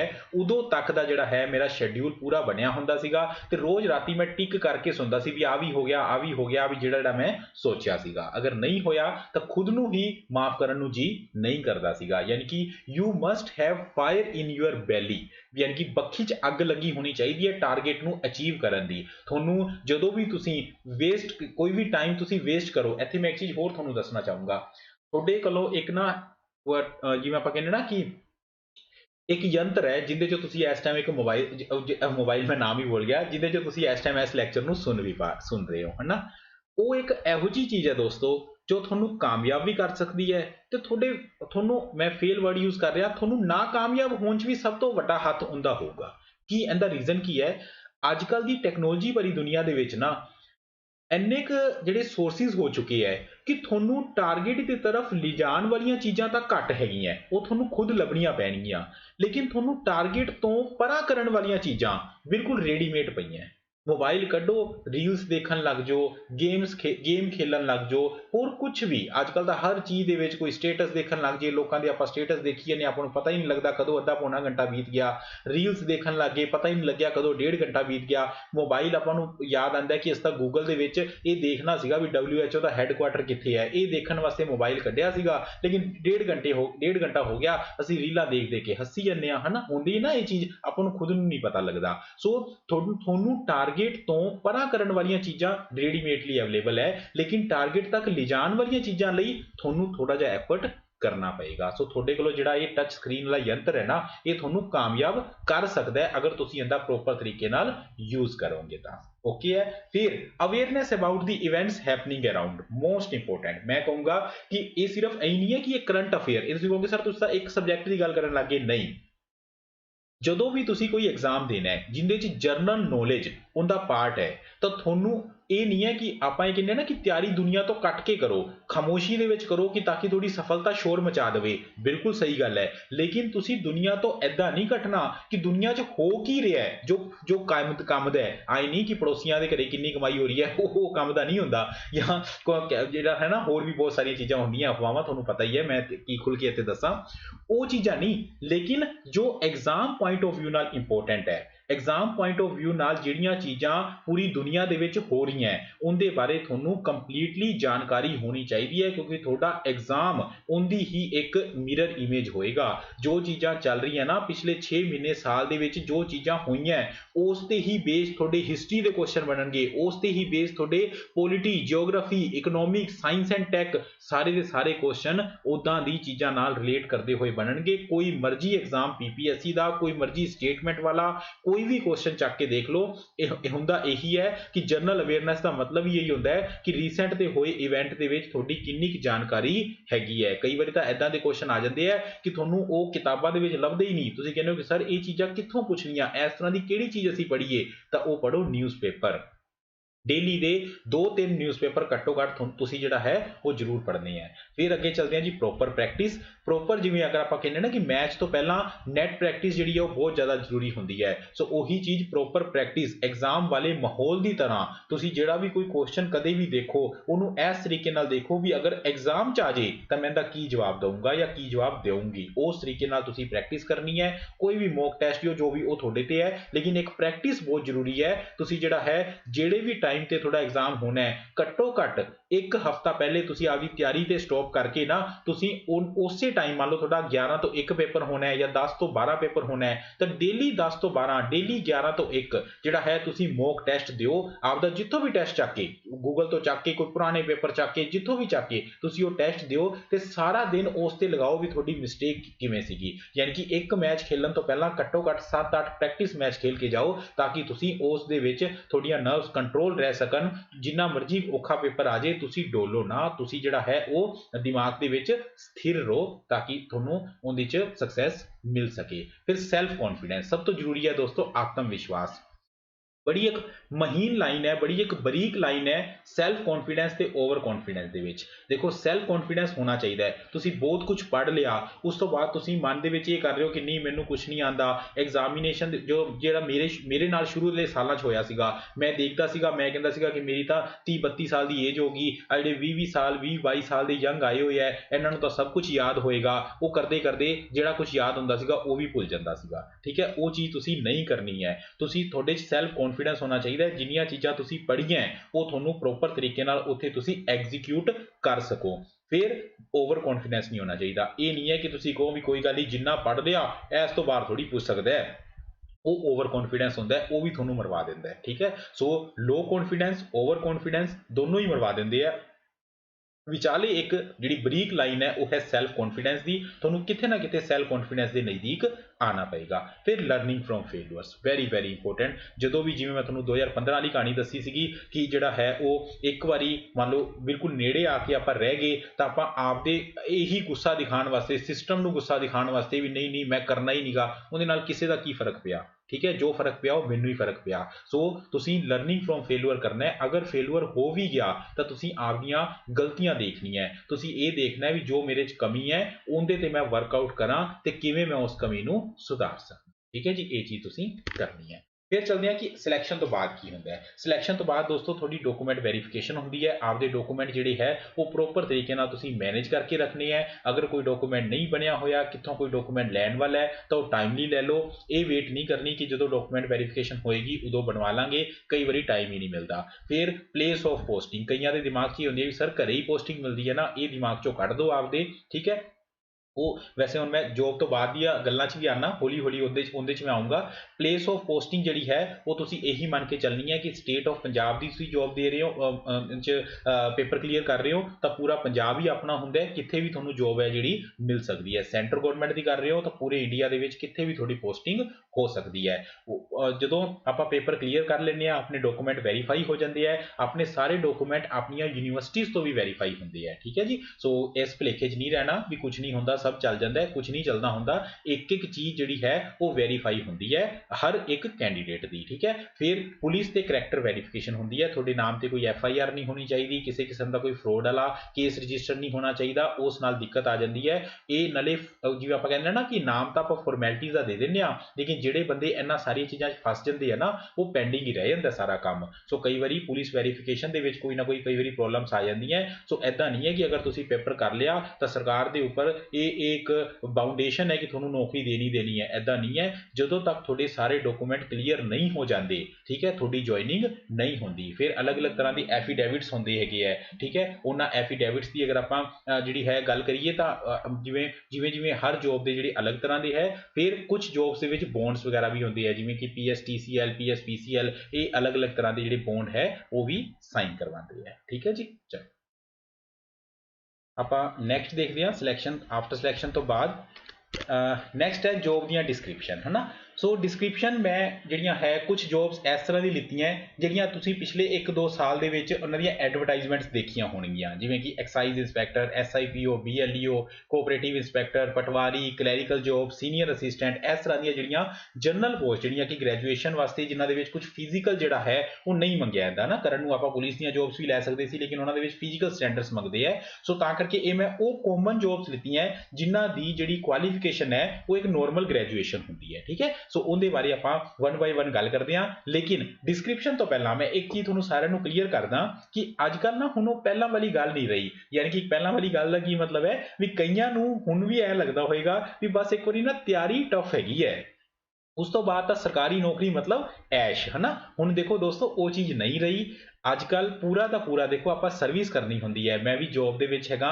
ਅਸੀਂ ਟੋਟਲੀ ਵੈਸੇ ਵੀ ਜਿਹੜੀ ਨਵੀਂ ਜਨਰੇਸ਼ਨ ਆ ਰਹੀ ਹੈ ਨਾ, ਉਹ ਉਸ ਤੋਂ ਕੋਈ ਕੰਪਲੇਂਟ ਕਿਸੇ ਨੂੰ ਨਹੀਂ ਆ ਰਹੀ, ਕਿਉਂਕਿ ਆਪਾਂ ਜਿਹੜੀ ਹੈ ਨਾ ਉਹ ਸਰਵਿਸ ਦੇਣੀ ਹੁੰਦੀ ਹੈ ਲੋਕਾਂ ਨੂੰ, ਹੈ ਨਾ। ਪਬਲਿਕ ਨੂੰ ਸਰਵਿਸ ਦੇਣੀ ਹੁੰਦੀ ਹੈ। ਅਗਰ ਸਰਕਾਰ ਆਪਾਂ ਨੂੰ ਉਸ ਚੀਜ਼ ਦੀ ਸੈਲਰੀ ਦੇ ਰਹੀ ਹੈ ਤਾਂ ਹਰ ਟਾਈਮ ਆਪਾਂ ਲੋਕਾਂ ਦੀ ਸਰਵਿਸ ਵਾਸਤੇ ਆਪਾਂ ਨੂੰ ਤਿਆਰ ਰਹਿਣਾ ਚਾਹੀਦਾ ਹੈ। ਹੁਣ ਜਿਵੇਂ ਸਾਡਾ ਕੰਮ ਹੁੰਦਾ ਹੈ ਇੰਡਸਟਰੀਜ਼ ਨੂੰ ਸਰਵਿਸ ਦੇਣਾ, ਸੋ ਇੰਡਸਟਰੀਲਿਸਟ ਅਗਰ ਕਈ ਵਾਰੀ ਸਾਨੂੰ ਇਹ ਲੱਗੇ ਨਾ ਵੀ ਉਹਨਾਂ ਨੂੰ ਨਾ ਬੁਲਾ ਕੇ ਅਗਰ ਅਸੀਂ ਉੱਥੇ ਚਲੇ ਜਾਵਾਂਗੇ ਉਹਨਾਂ ਦੀ ਪਲੇਸ ਤੇ, ਤਾਂ ਨੂੰ ਅਸੀਂ ਜ਼ਿਆਦਾ ਵਧੀਆ ਤਰੀਕੇ ਨਾਲ ਸਮਝਾ ਸਕਦੇ ਹਾਂ, ਤਾਂ ਅਸੀਂ ਬਿਲਕੁਲ ਵੀ ਉਸ ਚੀਜ਼ ਤੋਂ ਗੁਰੇਜ਼ ਨਹੀਂ ਕਰਦੇ, ਠੀਕ ਹੈ। ਯਾਨੀ ਕਿ ਕਹਿਣ ਦਾ ਮਤਲਬ ਉਹ ਚੀਜ਼ ਨਹੀਂ ਹੈ ਹੁਣ ਕਿ ਜਿਹੜੇ ਜਿਵੇਂ ਬਾਬੂਸ਼ਾਹੀ ਜਾਂ ਜਿਵੇਂ ਆਪਾਂ ਕਹਿੰਦੇ ਸੀਗੇ ਨਾ ਕਿ ਪਹਿਲਾਂ ਵਾਲੀ ਠਾਠ ਜਿਹੜੀ ਉਹ ਹੁੰਦੀ ਸੀ, ਮੈਨੂੰ ਇੱਕ ਐਗਜ਼ੈਕਟ ਵਰਡ ਨਹੀਂ ਯਾਦ ਆ ਰਿਹਾ। ਸੋ ਉਹ ਚੀਜ਼ ਨਹੀਂ ਹੈਗੀ ਹੈ। ਗਵਰਨਮੈਂਟ ਸਰਵਿਸ ਦੇ ਵਿੱਚ ਪ੍ਰੋਪਰ ਸਰਵਿਸ ਦੇਣੀ ਹੁੰਦੀ ਹੈ। ਉਹ ਕੰਮ ਨਹੀਂ ਹੈਗਾ ਵੀ 11 ਵਜੇ ਆਏ ਤੇ 2 ਵਜੇ ਚਲੇ ਗਏ। ਪ੍ਰੋਪਰ ਟਾਈਮ ਇਜ਼ ਟਾਈਮ, ਠੀਕ ਹੈ। ਪ੍ਰੋਪਰ ਜਿਹੜਾ ਟਾਈਮ ਹੈ ਉਸ ਦੇ ਵਿੱਚ ਆਉਣਾ ਹੁੰਦਾ ਹੈ। ਪ੍ਰੋਪਰ ਆਪਦੀ ਜਿਹੜੀ ਸਰਵਿਸ ਹੈ ਉਹ ਚੱਲਦੀ ਹੈ। ਪ੍ਰੋਪਰ ਆਪਦੀਆਂ ਜਿਹੜੀਆਂ ਲੀਵਸ ਹੈ ਉਹ ਲੈਣੀਆਂ ਹੁੰਦੀਆਂ, ਠੀਕ ਹੈ। ਕਿਸੇ ਕਿਸਮ ਦੀ ਜਿਹੜੀ ਹੈ ਫਰਲੋ ਜਾਂ ਕਿਸੇ ਕਿਸਮ ਦੀ ਜਿਹੜੀ ਐਸ਼ ਪ੍ਰਸਤੀ ਉਹ ਨਹੀਂ ਚੱਲਦੀ। ਹੌਲੀ ਹੌਲੀ ਪਬਲਿਕ ਜਿਹੜੀ ਹੈ ਉਹ ਟੈਕਨੋਲੋਜੀ ਦੇ ਵਧਣ ਨਾਲ ਜਾਗਰੂਕ ਹੋ ਰਹੀ ਹੈ। ਸੋ ਆਪਦੇ ਮਾਈਂਡ ਦੇ ਵਿੱਚ, ਵੈਸੇ ਤਾਂ ਨਹੀਂ ਹੋਏਗਾ ਮੈਨੂੰ ਪਤਾ ਹੈ, ਹੈਗਾ ਵੀ ਹੈ ਤਾਂ ਇਹ ਚੀਜ਼ ਕੱਢ ਦਿਓ ਕਿ ਜਿਹੜੀ ਹੈ ਪ੍ਰੋਪਰ ਜਿਹੜੀ ਜੋਬ ਤੋਂ ਬਾਅਦ ਵੀ, ਹੁਣ ਜਿਵੇਂ ਮੈਂ 11 ਸਾਲ ਪ੍ਰਾਈਵੇਟ ਜੋਬ ਕਰਕੇ ਦੈਨ ਸਰਕਾਰੀ ਸਰਵਿਸ ਦੇ ਵਿੱਚ ਗਿਆ, ਮੈਨੂੰ ਕੀ ਚੇਂਜਸ ਫੀਲ ਹੋਏ। ਅਗਰ ਤਾਂ ਕੋਈ ਤੁਸੀਂ ਪਹਿਲੀ ਜੋਬ ਮੰਨ ਲਓ, ਤੁਸੀਂ ਸਿਰਫ ਸਟੱਡੀ ਕਰ ਰਹੇ ਹੋ, ਪਹਿਲੀ ਜੋਬ ਵੀ ਤੁਸੀਂ ਗਵਰਨਮੈਂਟ ਸਰਵਿਸ ਦੇ ਵਿੱਚ ਜਾ ਰਹੇ ਹੋ ਤਾਂ ਤੁਹਾਡਾ ਅਲੱਗ ਐਕਸਪੀਰੀਅੰਸ ਹੋਏਗਾ। ਤੁਸੀਂ ਕੋਈ ਪ੍ਰਾਈਵੇਟ ਜੋਬ ਕਰ ਰਹੇ ਹੋ, ਮੰਨ ਲਓ ਮੈਂ ਜਿਵੇਂ ਆਪਦਾ ਕਹਿ ਰਿਹਾ ਕਿ ਮੈਂ 11 ਸਾਲ ਪ੍ਰਾਈਵੇਟ ਜੋਬ ਕੀਤੀ। ਪ੍ਰਾਈਵੇਟ ਜੋਬ ਓਬਵੀਅਸਲੀ ਡਿਸਿਪਲਿਨ ਜਿਹੜੀ ਹੈ ਉਹ ਮੰਗਦੀ ਹੈ, ਤਾਂ ਉਹੀ ਡਿਸਿਪਲਿਨ ਅੱਗੇ ਵੀ ਮੇਨਟੇਨ ਹੋ ਰਿਹਾ ਹੈ, ਪ੍ਰੋਵਾਈਡਡ ਫਰਕ ਕੀ ਪੈ ਰਿਹਾ ਹੈ ਕਿ ਥੋੜੀ ਜਿਹੀ ਜੋਬ ਸਿਕਿਉਰਿਟੀ, ਇੱਥੇ ਜੋਬ ਸਿਕਿਉਰਿਟੀ ਥੋੜੀ ਜਿਹੀ ਫੀਲ ਹੁੰਦੀ ਹੈ ਕਿ ਹਾਂ ਅਸੀਂ ਪਬਲਿਕ ਲਈ ਕੰਮ ਕਰ ਰਹੇ ਹਾਂ, ਹਾਂ ਅਸੀਂ ਸਰਕਾਰ ਲਈ ਜਿਹੜਾ ਹੈ ਉਹ ਕੰਮ ਕਰ ਰਹੇ ਹਾਂ। ਸੋ ਹੁਣ ਆਪਾਂ 1 by 1 ਜੋਬ ਡਿਸਕ੍ਰਿਪਸ਼ਨ ਬਾਰੇ ਪੜਾਂਗੇ। ਤੁਹਾਨੂੰ ਐਸ ਦੀ PPT ਵੀ ਜਿਹੜੀ ਹੈ, ਮੈਂ ਜਿਹੜੀ PDF ਹੈ ਉਹ ਮੈਂ ਫਨਕਾਰ ਸਰ ਨੂੰ ਸੈਂਡ ਕਰ ਦੂੰਗਾ। ਉਹ ਤੁਹਾਨੂੰ ਹੋ ਸਕਦਾ ਟੈਲੀਗ੍ਰਾਮ ਗਰੁੱਪ ਵਗੈਰਾ ਦੇ ਦੇਣ, ਤਾਂ ਤੁਸੀਂ ਉਹਦੀ ਡਿਟੇਲ ਵੀ ਪੜ੍ਹ ਸਕਦੇ ਹੋ, ਕਿਉਂਕਿ ਇਹ ਚੀਜ਼ਾਂ ਉਦੋਂ ਹੈ ਜੋ ਤੁਸੀਂ ਐਗਜ਼ਾਮ ਕਲੀਅਰ ਕਰ ਲਓਗੇ। ਕੋਈ ਡਾਊਟ ਹੈ ਤੁਸੀਂ ਪੁੱਛ ਸਕਦੇ ਹੋ, ਠੀਕ ਹੈ। ਸੋ ਆਪਾਂ 1 by 1 ਡਿਸਕਸ ਕਰਦੇ ਹਾਂ। ਸੋ ਉਹਦੇ ਵਾਸਤੇ ਮੈਂ ਥੋੜੀ ਦੇਰ ਆਪਦੇ ਆਪ ਨੂੰ ਬੋਰਡ ਤੋਂ ਸਾਈਡ ਤੇ ਕਰਦਾ ਤੇ ਆਪਾਂ 1 by 1 ਡਿਸਕਸ ਕਰਦੇ ਹਾਂ ਕਿ ਕਿਹੜੀ ਜੋਬ ਦੇ ਵਿੱਚ ਕਿਹੜੇ ਕੰਮ ਹੁੰਦੇ ਆ।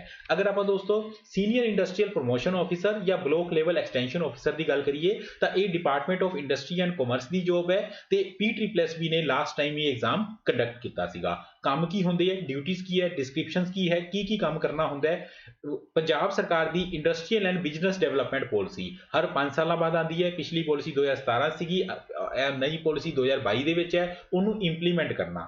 ਫਿਰ ਗਵਰਨਮੈਂਟ ਆਫ ਇੰਡੀਆ ਦੀ ਸਕੀਮਸ ਹੁੰਦੀਆਂ like prime minister employment generation programme, ਠੀਕ ਹੈ। PMFME ਜਿਹੜੀ ਫੂਡ ਸੈਕਟਰ ਵਾਸਤੇ ਨਾਲ ਰਿਲੇਟਡ ਹੈ, ਉਹਨੂੰ ਇੰਪਲੀਮੈਂਟ ਕਰਵਾਉਣਾ। ਆਮ ਪਬਲਿਕ ਨੂੰ ਜਾਂ ਅਨਐਮਪਲੋਇਡ ਜਿਹੜੇ ਯੂਥ ਹੈ ਉਹਨਾਂ ਨੂੰ ਇਹਦਾ ਬੈਨੀਫਿਟ ਦਿਵਾਉਣਾ।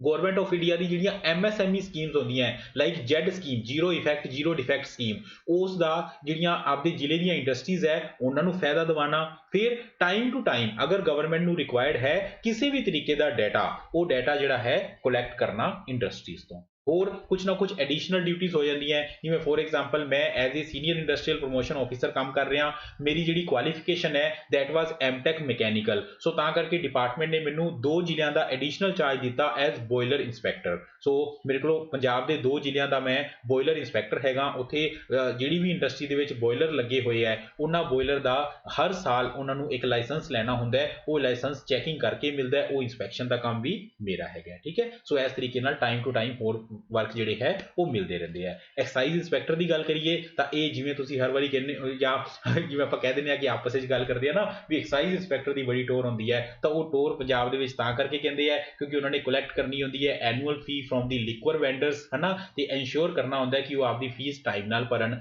ਫਿਰ ਉਹਨਾਂ ਨੇ ਚੈੱਕ ਰੱਖਣਾ ਹੁੰਦਾ ਲਿਕਵਰ ਮਾਫੀਆ ਤੇ ਇਲੀਗਲ ਸੇਲ ਆਫ ਲਿਕਵਰ ਤੇ ਉਹਨਾਂ ਨੇ ਉਸ ਤੇ ਵੀ ਚੈੱਕ ਰੱਖਣਾ ਹੁੰਦਾ ਵੀ ਜਿਹੜੇ ਬਾਰਸ ਐਂਡ ਰੈਸਟੋਰੈਂਟਸ ਹੈ ਜਿਹੜੇ ਲਿਕਵਰ ਨੂੰ ਸਰਵ ਕਰ ਰਹੇ ਹੈ। ਫਿਰ ਅੱਜ ਕੱਲ੍ਹ ਜਿਹੜਾ ਜ਼ਿਆਦਾ ਕੰਮ ਹੈ ਉਹ GST ਦਾ ਆ ਗਿਆ। ਇਹ ਤਾਂ ਐਕਸਾਈਜ਼ ਦਾ ਕੰਮ ਹੋ ਗਿਆ ਕਿਉਂਕਿ ਤੁਹਾਨੂੰ ਪਤਾ ਨਾ ਕਿ ਵੈਟ ਤੋਂ ਬਾਅਦ ਜਿਹੜਾ ਹੈ ਉਹ 2 ਚੀਜ਼ਾਂ ਪੈਟਰੋਲੀਅਮ ਤੇ ਲਿਕਵਰ, ਇਹ ਜਿਹੜੀਆਂ ਚੀਜ਼ਾਂ ਹੈ ਇਹ ਪੁਰਾਣੇ ਵੈਟ 'ਚ ਹੀ ਰਹਿ ਗਈਆਂ ਸੀਗੀਆਂ, ਐਕਸਾਈਜ਼ ਦੇ ਵਿੱਚ ਰਹਿ ਗਈਆਂ ਸੀਗੀਆਂ, ਲੇਕਿਨ ਬਾਕੀ ਸਾਰੀਆਂ ਚੀਜ਼ਾਂ GST ਚਲੀਆਂ ਗਈਆਂ। ਸੋ GST ਦੀਆਂ ਰਿਟਰਨਸ, GST ਦੀ ਰੀਇੰਬਰਸਮੈਂਟ, ਇਹ ਸਾਰਾ ਕੰਮ ਐਕਸਾਈਜ਼ ਇੰਸਪੈਕਟਰ ਦਾ ਹੁੰਦਾ।